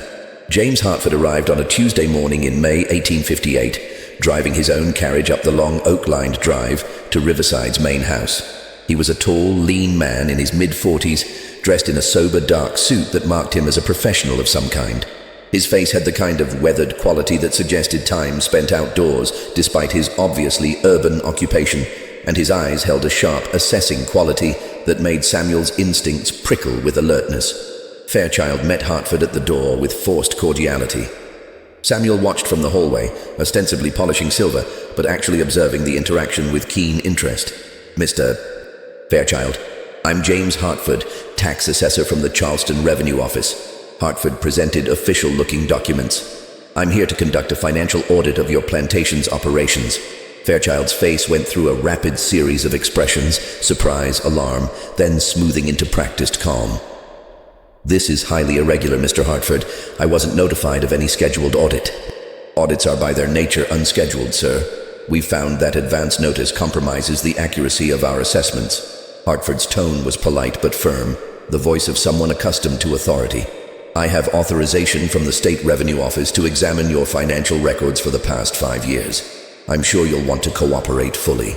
It wasn't really a request. Fairchild's jaw tightened, but he stepped back to admit Hartford. "Of course, though I assure you my records are in perfect order. My bookkeeper is exceptionally skilled." "I'm sure he is. Nevertheless, I'll need to verify that personally. Standard procedure." Samuel continued his work, his heart beginning to race. An audit, an official government audit of Riverside's finances. The timing seemed almost supernatural, just when Fairchild's frauds had reached their peak, just when the discrepancies between official records and reality had become impossible to hide completely. But Samuel forced himself to remain calm. This might mean nothing. Tax audits focused on whether taxes had been paid correctly, not on fraud against private investors or theft from family trusts. Hartford might examine the books, find some minor tax discrepancies, assess a penalty, and leave without ever discovering the depth of Fairchild's criminal activities. Or Hartford might be very good at his job and notice things that would raise questions. Over the next 3 days, Hartford took up residence in Riverside's guest room and began a systematic examination of every ledger, every receipt, every document related to That night, unable to sleep, Samuel lay in his small room and faced a decision that terrified him. He had evidence. 10 years of meticulously documented evidence showing exactly the kind of fraud that Hartford seemed to be investigating. Evidence detailed enough to verify, comprehensive enough to build a case, damning enough to destroy Fairchild completely. But revealing that evidence meant revealing himself, admitting that he'd been keeping secret records for a decade, putting himself in extraordinary danger. If Hartford was truly what he seemed, an honest investigator looking for evidence of fraud, then Samuel's ledgers could be invaluable, could turn a routine audit into a criminal prosecution, could bring Fairchild to justice in a way that seemed impossible otherwise. But if Samuel was wrong about Hartford, if he misjudged the man's character or intentions, then showing him the hidden ledgers would result in their destruction, and Samuel's punishment, possibly his sale to somewhere far worse than Riverside, possibly worse than sale. Martha's words echoed in his memory. Maybe someday an opportunity will come, and maybe when that happens, you'll need to decide if survival is still the most important thing. This was that moment, that opportunity, that choice. Samuel wrestled with the decision all night, examining it from every angle, weighing risks against possible rewards, trying to calculate odds that were fundamentally incalculable. By morning, he still hadn't decided. He went about his usual duties in a fog of indecision and anxiety, barely able to focus on the work in front of him. But that afternoon, something happened that made his decision for him. Hartford had been examining the 1856 ledgers in detail, cross-referencing entries with receipts and shipping records. Suddenly, he looked up at Samuel, who was organizing documents across the room. "Samuel, come here, please." Samuel approached the desk, his stomach knotted with tension. Hartford pointed to an entry from September 1856. This notation indicates a sale of 3 workers to a trader named Colburn, with a combined loss of property value recorded at $2,100. But I don't see any corresponding income recorded from the sale. If property was sold, where did the money go? It was the exact transaction that Samuel had documented in his 3rd hidden ledger, the sale that Fairchild had conducted secretly, using property that was technically co-owned by investors, pocketing the cash without reporting it as income. The real sale price had been $2,050, not $2,100, and the entire transaction was fraudulent in multiple ways. Samuel stood there, acutely aware that Fairchild was in the room, listening, ready to provide an explanation that would be plausible enough to satisfy Hartford's question. That was a trade, not a cash sale. Fairchild interjected smoothly before Samuel could speak. I received 3 younger workers in exchange, which balanced the property values. The new acquisitions are recorded in the October entries. Hartford flipped to October, examined the entries, nodded. I see. Thank you for clarifying. But Samuel saw it. The brief flicker in Hartford's eyes that suggested he didn't entirely believe Fairchild's explanation. The way Hartford made a particular notation in his journal, marking something for further investigation. Hartford knew something was wrong. He just couldn't prove it from the official records alone. In that moment, Samuel made his decision. That night, well past midnight when he was certain the main house was silent, Samuel carefully removed one of his hidden ledgers from beneath the floorboard under his bed. Not the most damning one, not yet, but one that would clearly show the discrepancies in Fairchild's accounting. One that would prove the official books were falsified. He chose Ledger 4, which covered 1855-1857 and contained detailed documentation of unreported sales, false production numbers, and misappropriation of funds. It was comprehensive enough to be convincing, but not so extensive that Hartford would be overwhelmed. Samuel wrapped the ledger in cloth to muffle any sound, then slipped through the dark corridors of the main house to the guest room where Hartford was staying. His hands were shaking. His heart hammered so hard he felt dizzy. This was the most dangerous thing he'd ever done. He knocked softly, barely breathing, ready to run if his calculations had been wrong. The door opened after a long moment. Hartford stood there in his nightshirt, a candle in his hand, his expression shifting from annoyance to surprise when he saw who was standing in the hallway. "What is it, boy? Does your master need something at this hour?" Samuel knew he had only seconds to make his case before Hartford dismissed him. So he held up the wrapped ledger and said the only thing he could think to say, the only words that might make Hartford listen. "These are the real numbers, sir. The ones he doesn't want you to see." The hallway went completely silent. Hartford's expression changed, his eyes dropping to the wrapped bundle in Samuel's hands, then back to Samuel's face. For a long moment, neither of them moved. Then Hartford stepped back and opened the door wider. "Come in, quickly." Samuel entered the room, his legs shaking. Hartford closed the door carefully, quietly, then turned to face Samuel with an intensity that hadn't been there during any of their previous interactions. "What you're holding," Hartford said slowly. "Explain it to me." "It's a ledger, sir. My own ledger. I've been keeping separate records for 10 years, documenting the real transactions, the ones Master Fairchild hides from the official books. The frauds he commits." Hartford's eyes narrowed. "And why would you do that?" "Because someone needed to remember the truth, sir. And I'm the only one who could. Give it to me." Samuel handed over the ledger. Hartford took it to the small desk by the window, lit additional candles for better light, and began to read. Samuel watched as the tax assessor's expression shifted from skepticism to concentration to something darker. Hartford flipped through pages, his finger tracing down columns of numbers, his jaw tightening as he cross-referenced entries with notes from his own investigation. Minutes passed, then 10 minutes, then 20. Hartford read with absolute focus, occasionally making notations in his own journal, sometimes returning to earlier pages to verify connections. Finally, he looked up at Samuel with an expression that might have been awe. "These numbers, they're in your handwriting, the same handwriting as the official ledgers." "Yes, sir. But these entries don't appear in the books Fairchild has shown me." "These are—" Hartford paused, seeming to search for words. "These are documentation of systematic fraud. Tax evasion, misrepresentation to investors, theft of co-owned property. This is a criminal enterprise documented from the inside." "Yes, sir." Hartford studied Samuel with new eyes, perhaps for the first time truly seeing him as something more than just another piece of Riverside's inventory. "You understand what you're showing me? The extraordinary danger you're in by bringing this to my attention?" "Yes, sir. I understand. Why should I believe these numbers are real? You could have fabricated all of this. Could be attempting to frame your master for crimes he didn't commit." Samuel had anticipated this question. He'd thought about it during the long, sleepless night before making his decision. "Page 15, sir. The entry for September 1856. The sale of 3 people to a trader named Colburn." "Master Fairchild told you today that it was a trade, not a cash sale." "That's a lie, sir. I've written here Colburn's full business address in Savannah. If you contact him, he can verify the transaction and the exact price paid, $2,250, which never appeared in any of Master Fairchild's reported income for that year. He'll have his own records of the purchase." Hartford turned to page 15, studied the entry. "And you have more verifiable transactions like this?" "Dozens, sir. Names, addresses, dates, amounts. Every entry in this ledger can be verified through external sources. I made sure of that." "And you have more of these? More ledgers with this kind of information?" Samuel took a deep breath. This was the moment of complete commitment, the point of no return. 6 books, sir, covering different aspects of his frauds.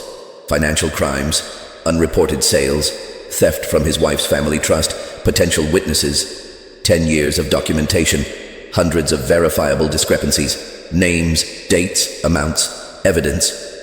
Hartford closed the ledger carefully and looked at Samuel for a long moment. "Why?" he asked finally. "Why did you do this? What did you hope to accomplish?" It was the question Samuel had been asking himself for 10 years. Why had he done this? What had he been hoping for? He'd never quite been able to articulate it, even to himself, had never found words adequate to explain the compulsion that had driven him to document truth that might never matter.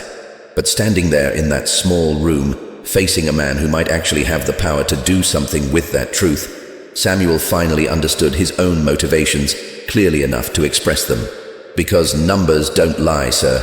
People lie. Master Fairchild lies every day to his investors, to his creditors, to his family, to the government. But the numbers tell the truth if someone bothers to read them properly. And I thought, maybe someday someone would want to know the truth. Someone who could actually do something about it." He paused, then added more quietly, "And because I needed to remember that I was more than just property, that I could think and observe and document, that I had a mind that mattered, even if nobody else thought so. Even if those ledgers never changed anything, they proved to me that I was a person who could witness and remember and record, that my understanding of these numbers meant something."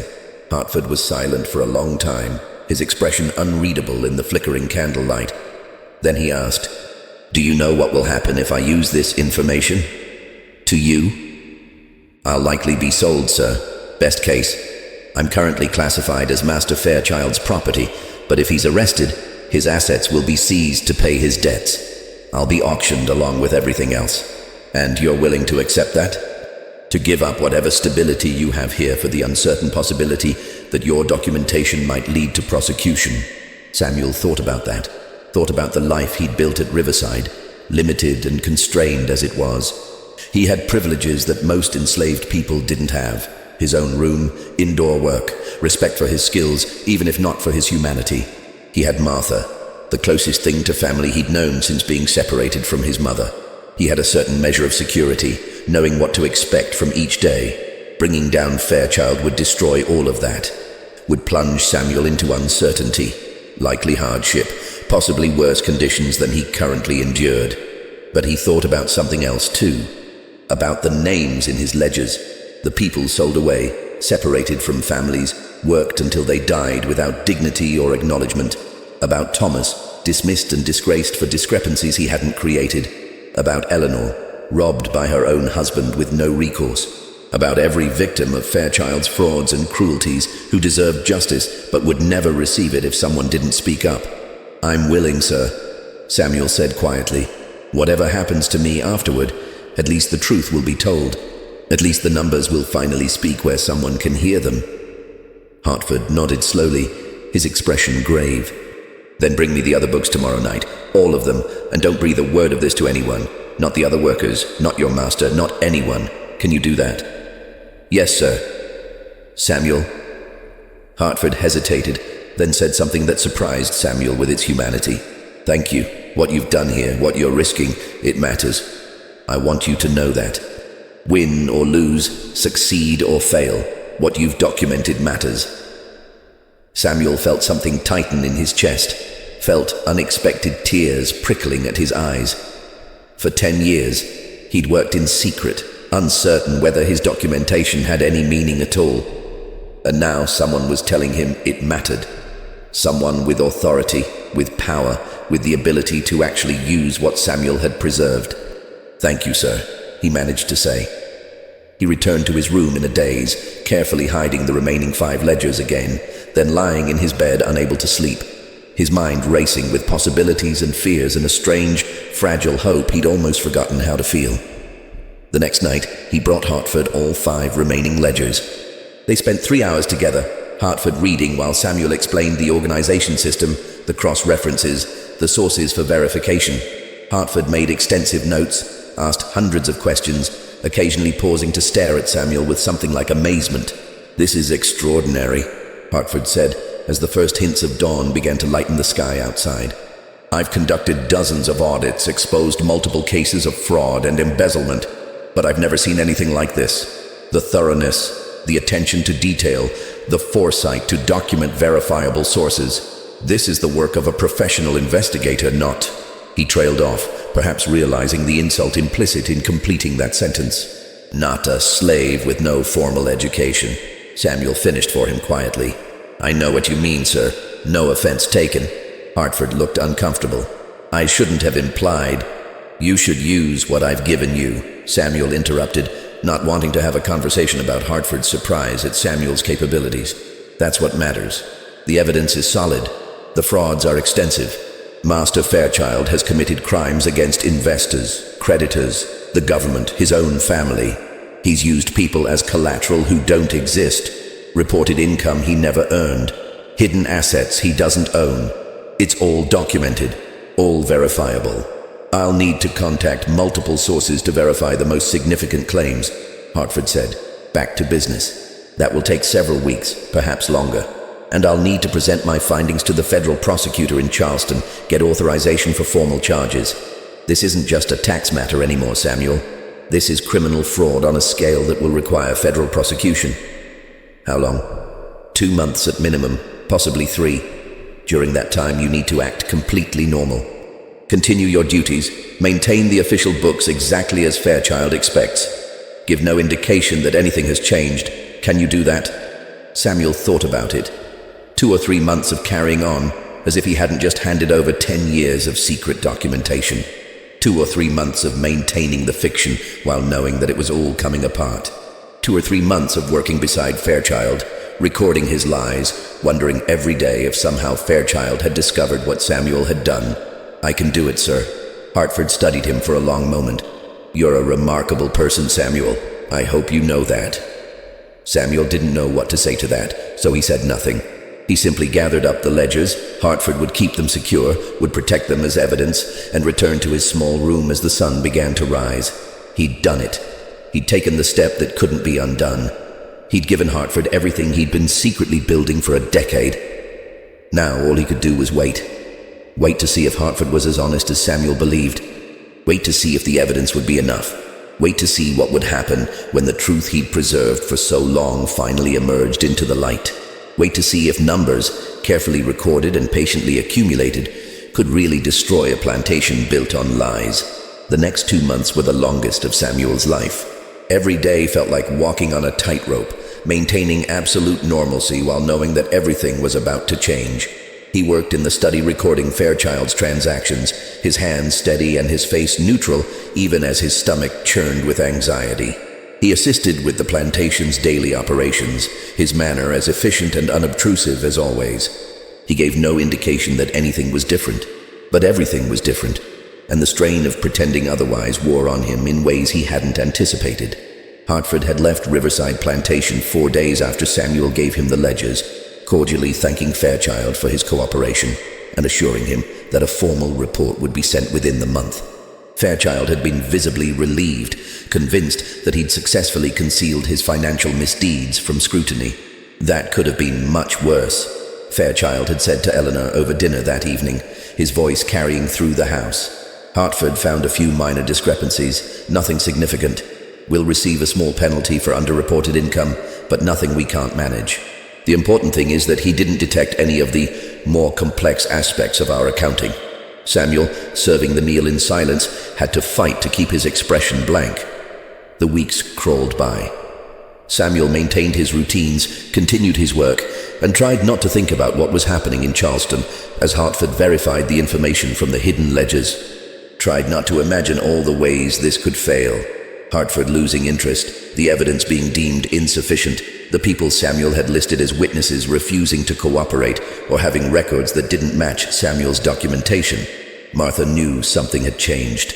She could see it in Samuel's eyes, in the tension he carried in his shoulders, in the way he sometimes seemed to be listening for something no one else could hear. "You did it," she said to him quietly one evening. "It wasn't a question." "I don't know what you mean." "Don't play games with me, child. You showed someone those books you've been keeping." "That inspector." Samuel glanced around to ensure they were alone, then nodded. "I did. And now we wait. Either it was enough, or it wasn't." Martha pulled him into a tight embrace, something she rarely did where others might see. "You're braver than your mama ever got a chance to be," she whispered. "I'm proud of you. No matter what happens next, I want you to know that." "I'm terrified, Martha." "Good. Means you're smart enough to understand the risk, but you did it anyway. That's what courage is, being terrified and doing the right thing anyway." The formal report arrived 6 weeks after Hartford's departure. It came not to Fairchild, but directly to federal marshals in Charleston, accompanied by warrants for arrest and seizure. On a hot morning in July 1858, 3 federal marshals arrived at Riverside Plantation with documents authorizing them to take Robert Fairchild into custody and freeze all of the plantation's financial assets, pending investigation. They were accompanied by James Hartford, by representatives from 2 of the Charleston banks to which Fairchild owed money, and by a lawyer representing a coalition of investors who'd been defrauded. Samuel was in the study when they arrived, recording supply purchases in the official ledger when he heard the commotion in the front hall. Raised voices, Fairchild shouting, Eleanor crying. The heavy footsteps of multiple men entering the house. He set down his pen with shaking hands and waited. The study door opened. Hartford entered, followed by 2 marshals. Fairchild came behind them, his face flushed red with rage and shock. "You!" Fairchild spat, looking directly at Samuel. His eyes were wild, desperate. "You did this. My bookkeeper, my accountant. I gave you everything. I taught you. I trusted you." Samuel stood up slowly, forcing himself to meet Fairchild's gaze. "You taught me to keep accurate records, sir. That's exactly what I did." One of the marshals stepped between them before Fairchild could lunge toward Samuel. "Mr. Fairchild, you're under arrest on federal charges of fraud, embezzlement, and tax evasion. You need to come with us. This is outrageous." "Based on what evidence? The lies of a slave? His testimony isn't even admissible in court." "The evidence isn't testimony," Hartford said calmly. "It's documentation. 10 years of meticulous records, all verified through external sources. Bank records, shipping manifests, purchase receipts, witness statements from traders and merchants across 3 states. Every claim has been corroborated. Your official ledgers are fiction, Mr. Fairchild, and now we can prove it. The color drained from Fairchild's face as the full scope of what had happened finally registered. The ledgers, Samuel's other ledgers, are now federal evidence in a criminal prosecution, Hartford finished, along with testimony from 17 independent witnesses who've confirmed various fraudulent transactions. You're finished, Fairchild. They led him away in chains. Samuel watched from the study window as Fairchild was placed in a wagon, still protesting, still refusing to accept the reality of his situation. Eleanor followed in her own carriage, already consulting with the family lawyer who'd been hastily summoned.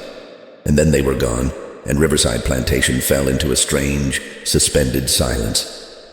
Hartford remained behind with a court-appointed trustee who would manage the plantation's affairs pending the trial. The trustee, a businesslike man named Peters from Charleston, began immediately cataloging assets, freezing accounts, and preparing for what would be an extensive legal process to untangle Fairchild's fraudulent finances. Samuel was ordered to assist with the inventory, his knowledge of the plantation's operations being deemed too valuable to waste. He spent the next several weeks working with Peters and Hartford, explaining entries in both the official and hidden ledgers, helping identify which assets actually existed versus which were phantom inventory reported for fraud. It was surreal. For 10 years, Samuel had been the invisible force documenting Fairchild's crimes in secret.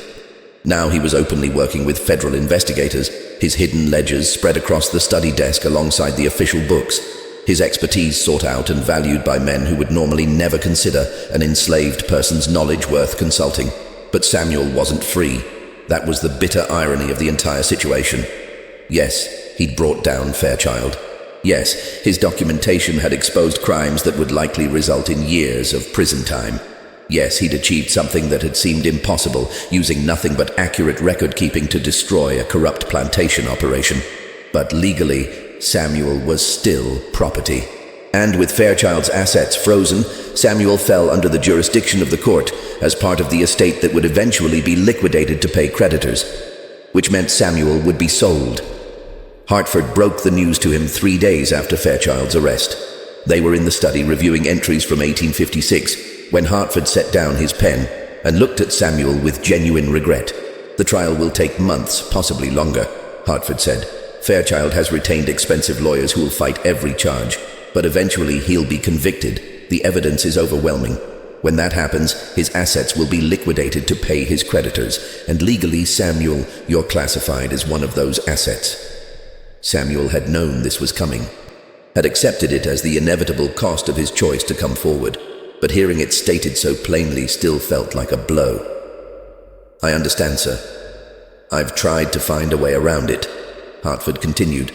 I argued that you should be freed as compensation for your cooperation with the investigation, but the courts won't do it. You're worth too much. The creditors won't give up that value. How much am I worth? Samuel asked. He was 24 years old, skilled in accounting and literacy, young enough to work for decades. He knew his value would be high. The trustee has assessed you at $1,800, possibly more at auction given your unique abilities. $1,800, more than twice what most field workers would fetch. A substantial asset that the creditors weren't willing to sacrifice for something as abstract as justice or gratitude.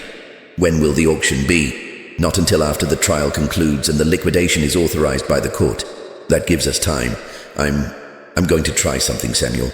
I can't promise it will work, but I'm going to contact abolition societies in the North. Tell them your story. See if we can raise funds to purchase your freedom. Samuel looked at Hartford in surprise. You would do that for me? You exposed one of the largest fraud cases this state has seen in years. You've provided documentation that will help recover losses for dozens of defrauded investors.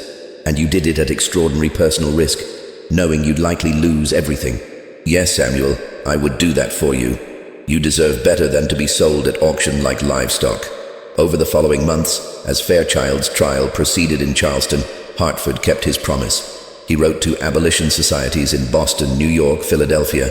He told them Samuel's story, the enslaved bookkeeper who documented his master's crimes for a decade, who'd used his gift with numbers to bring down a corrupt plantation, who now faced being sold despite his cooperation with justice. The response was overwhelming. Northern newspapers picked up the story. The accountant, they called him, fascinated by the narrative of an enslaved man using precise record-keeping as a form of resistance. Abolition societies saw him as a perfect example of the intelligence and capability that slavery tried to deny and suppress. Letters poured in expressing support. Some included small donations toward purchasing Samuel's freedom. Others offered assistance with relocation if freedom could be secured. But the donations came in slowly. $5 here, $10 there. By September 1858, the fund stood at only $340, nowhere near the $1,800 that would be needed. Meanwhile, Samuel continued working at Riverside, now managing the plantation's accounts for the court trustee instead of for Fairchild. It was strange to be doing essentially the same work, but with completely different purpose, maintaining accurate books rather than covering up frauds, documenting reality rather than creating fiction. Fairchild's trial began in October 1858 and lasted 7 weeks. Samuel was called to testify, though his testimony was limited to explaining the accounting methods used and confirming that the hidden ledgers were in his handwriting. His actual observations about Fairchild's crimes weren't admissible as testimony. Enslaved people couldn't testify against white people in criminal proceedings, but the ledgers themselves were admissible as evidence. And Hartford had done his work thoroughly, verifying every major claim through independent sources. Trader Colburn testified about the unreported 1856 sale. Bank representatives testified about loans obtained using false asset valuations. Merchants testified about forged receipts and fictitious transactions. The prosecution built an overwhelming case, using Samuel's documentation as the foundation upon which all other evidence was structured. Fairchild was convicted on November 28, 1858, on 17 counts of fraud, embezzlement, and tax evasion. He was sentenced to 4 years in federal prison and ordered to repay $73,000 in restitution to various victims of his crimes. It was over. Samuel had won. Except he hadn't. Not really. Because winning meant Fairchild going to prison while Samuel still faced being sold. The liquidation of Fairchild's estate was scheduled for March 1859. All of Riverside's assets would be auctioned to the highest bidders, with the proceeds going to pay creditors.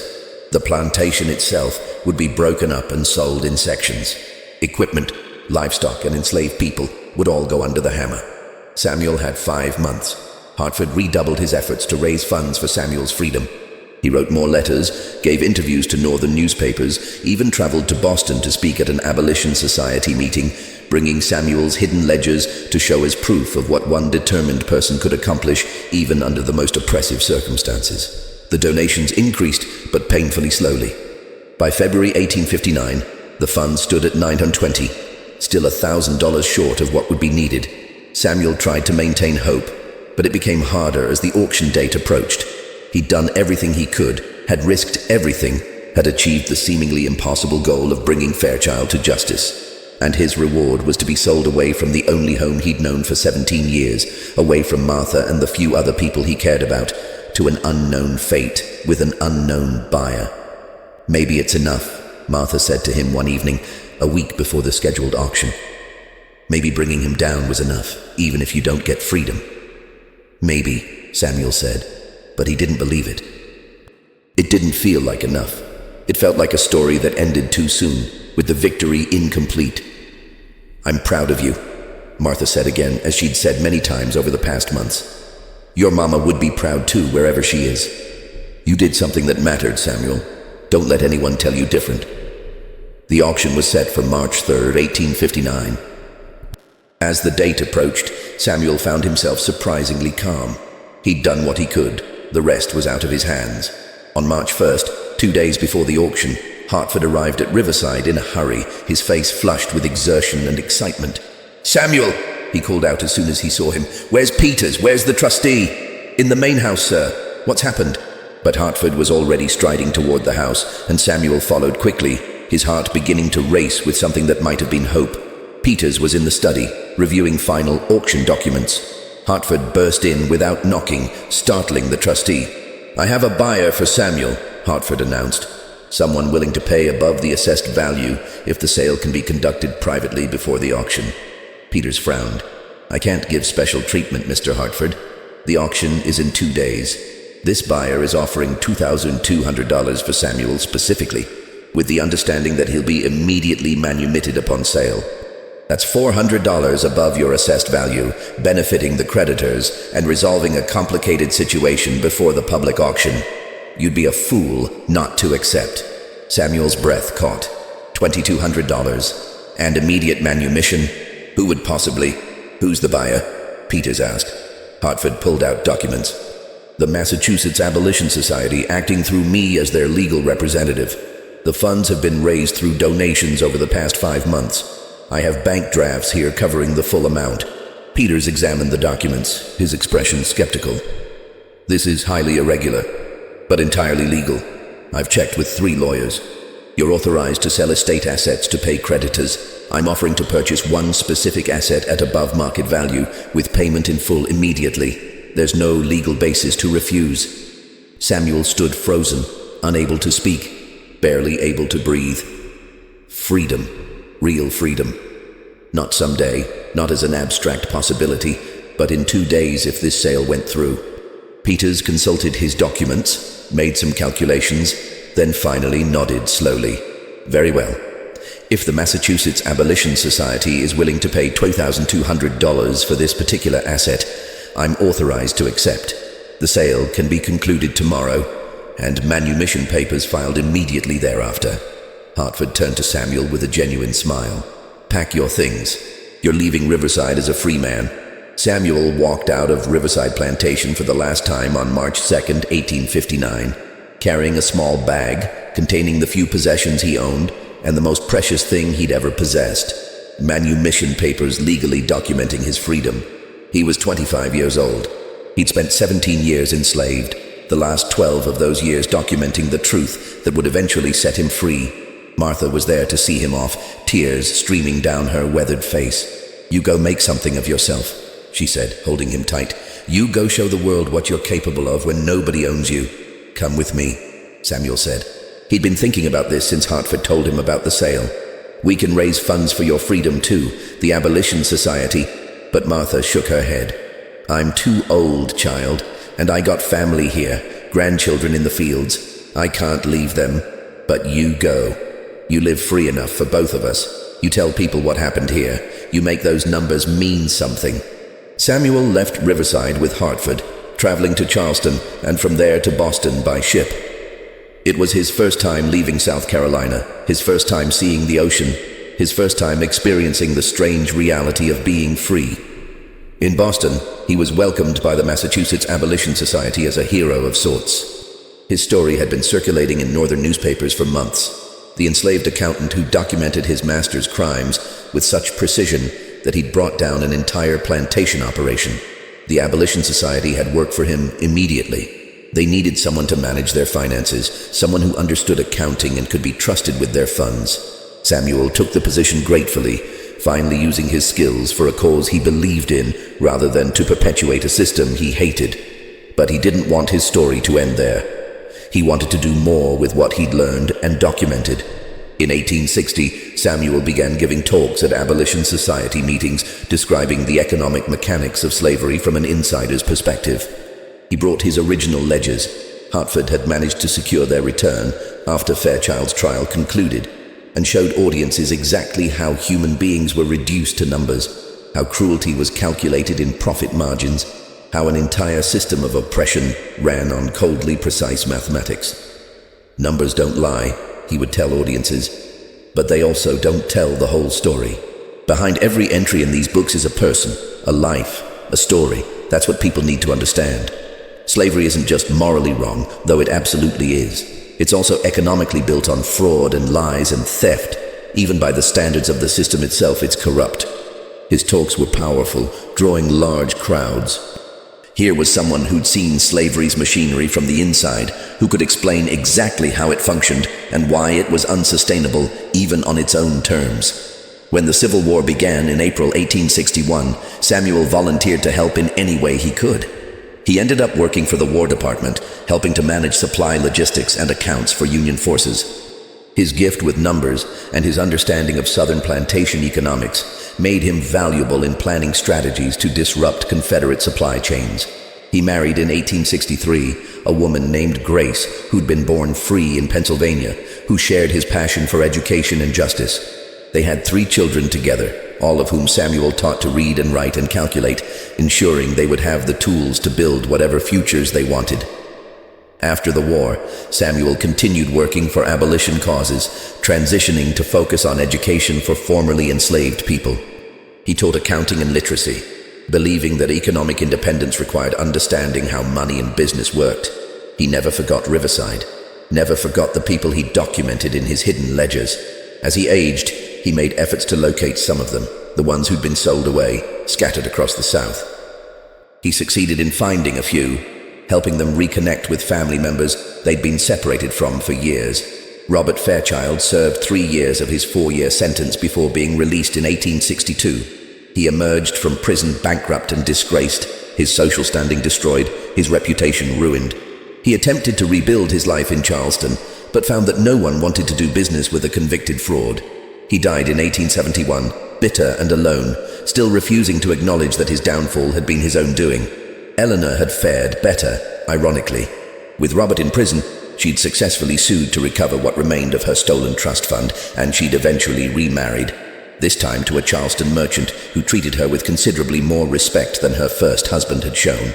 Riverside Plantation itself ceased to exist as a functioning operation by 1864. The land had been subdivided during liquidation, sold to multiple buyers who ran smaller farms. The main house burned down in 1879 under circumstances that were never fully explained, though some suspected arson by formerly enslaved people who wanted to see that symbol of their oppression destroyed. But Samuel's ledgers survived. Hartford had ensured they were preserved, donating them to the Massachusetts Abolition Society archives. After the war, they were transferred to what eventually became the Boston African American History Museum, where they remain to this day. 6 leather-bound books filled with careful handwriting, documenting 12 years of a plantation's operations with devastating accuracy. They've been studied by historians, economists, sociologists. They've been exhibited in museums, digitized for researchers around the world, cited in countless academic works about the economics of slavery. They remain some of the most detailed first-hand accounts of slavery's financial mechanics ever recorded.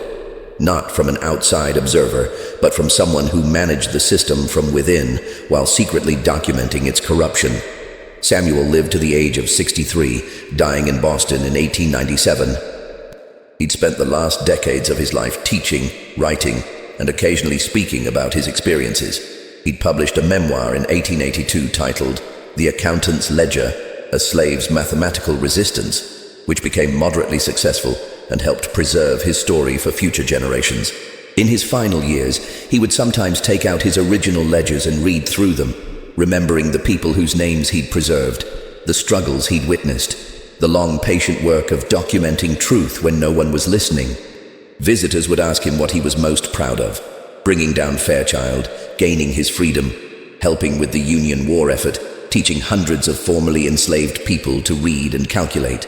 But Samuel's answer was always the same: I'm most proud that I remembered, that I wrote it down, that I made sure the truth existed somewhere, even when it seemed like no one cared. Because numbers don't lie, and neither do the names of people who deserved to be remembered as people, not property. On his deathbed, surrounded by his children and grandchildren, Samuel made one final request: that his ledgers be preserved forever, kept accessible to anyone who wanted to understand what slavery really looked like from the inside.